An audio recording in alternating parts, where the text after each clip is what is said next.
and welcome back to another video on my channel. Hopefully everyone has just seen the game. It's finished Tanzania 0, Algeria 2. That's 6 points out of 6 for the Algerian national team. 6 points on the board, maximum points. And I have to say, we're pretty much 99% qualified for AFCON 2023, particularly because of the other results in the group. Because there was another big shock earlier on in the day. Uganda won, Niger won. Uganda failing to win. It means no one else has actually won a game in this group apart from Algeria winning both of their matches. So Algeria in first position on 6 points, Niger in second place on 2 points, and Tanzania and Uganda, shockingly, both on 1 point each, which means we're 5 points clear of qualifying for AFCON. We've got Niger home and away coming up. Niger away might even be played in Morocco, even easier, and we get those 2 wins like we did in the World Cup qualifiers recently when we faced Niger. Then we are on the plane to Ivory Coast. There were 4 changes to the lineup from the game against Uganda. Rice and Bull, he came back in goal despite Zugba's heroics from the penalty save. But Badane in defence over Tuba. Bendubka came into that midfield for Zorgan, although it wasn't for too long.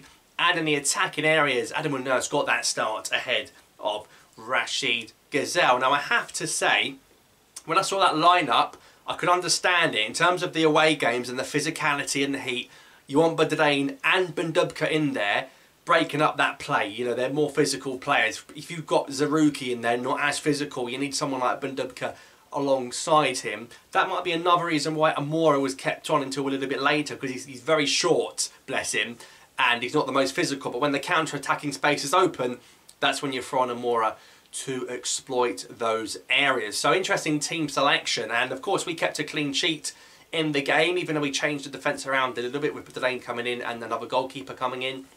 But I'm going to start off with the referee from Sudan. I have to say he was horrendous. We had 2 clear penalty appeals. The first one on Bendubka, which looked blatantly obvious, very similar to one Harry Kane got against Germany. I don't know if you saw that one.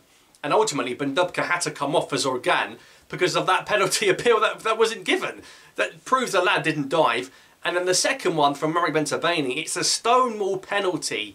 And I have to say, we've got a big problem now with these officials, because we are now playing against Africa. We are playing against Africa every single time. No one within CAF wants Algeria to do well. Now going forwards, that could potentially be a huge problem, which means we're going to have to focus a lot more on our football than other teams need to. But funnily enough, after Bensebaini went down, he actually got the opening goal. Best time to score as always, just before half time. Another brilliant set piece. We've done this set piece a few times, even with Mandy flicking it on. Did it against Ivory Coast in AFCON, where Mandy flicked it back to Bendubka. We even did it in the last game when Slimani headed it across from Belayli's ball and Mandy put in the rebound. This time Belayli's ball again to Mandy, and Bensebaini, well, there was a whole host, we had 4 players jumping for that ball. Bensebaini there from about 2, even 1 yard out, making it 1-0. He was rising highest. He was fuming after not getting that penalty. That's definitely something we've worked on the training ground, particularly when you start Slimani. You do kind of need to utilise those set pieces, because Slimani's got no feet, but his heading ability is like Zlatan, so that's the way I see it. I wouldn't start Slimani, but giving him the armband, you kind of have to really. Be a bit silly to give the armband to someone that doesn't start for Algeria. But half time, and Amoura, so I was a bit surprised, came off, but it was great to see Amoura come on. Amoura should have started the game really, and I hope Amoura does start with that Iran game. And Tanzania grew into it. I think we got tired and they grew into it. They got a bit fitter than us. And Mbolahi was called into a good save, good bit of saving from Mbolahi. His first shot on target he had to face. And then Tanzania were pushing and pushing for that equaliser. You know, I said it would be 1-0. Looked like it was going to go that way. Space is open on the counter-attack. Brahimi comes on. Benayard comes on. Tuba comes on. Tuba looks absolutely fantastic. He is unbelievable. Left back, centre back. He can do it all. He is such a presence, and he bursts forwards. I have to say, if Tuba started in that position over our tile against Cameroon, I'm pretty sure we'll be on the plane to Qatar. But anyway, let's not delve into that again. What I loved about this Amoura goal, you could see how much it meant to him. The whole team ran over to him and Belmadi to celebrate that goal. What a moment for Mohamed Amoura. Remember the name, begs the question, why didn't he get a single minute at AFCON? Went to AFCON, didn't play a single minute. Bounedjah was playing over him. I love the persistence from Amoura because he hit the post. Brilliant far post effort. He hit the post and then comes out to Bilal Brahimi, doesn't shoot. Amoura, not sulking, carrying on, gets it, past a couple of players, and bang, 70-mile-an-hour strike from Amoura. No keeper saving that. Bosh, thank you and good night. Brilliant, brilliant finish.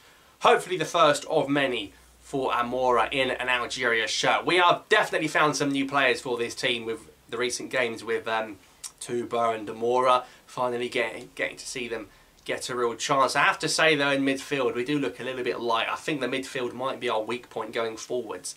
Benassa for me is like two players, but the players he put alongside Benassa are just simply not as good as him, and we miss a good Euro type figure in there. And I think Ben Dubka obviously was in there to do that, but he came off injured. But anyway, 2 wins out of 2, 2 clean sheets, 6 points out of 6, looking good.